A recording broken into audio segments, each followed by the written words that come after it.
Hi everyone, and if you want to know how to hide spoilers on Reddit in your text or comments, you've come to the right place. So let me show you. For example, here in my post, I've hid a spoiler like this.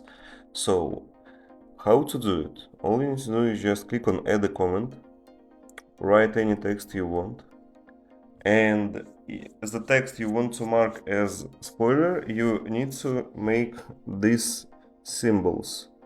So just simply make this, and here you need to also make the second one, and between these two icons you can write any text you want, and once you click on post,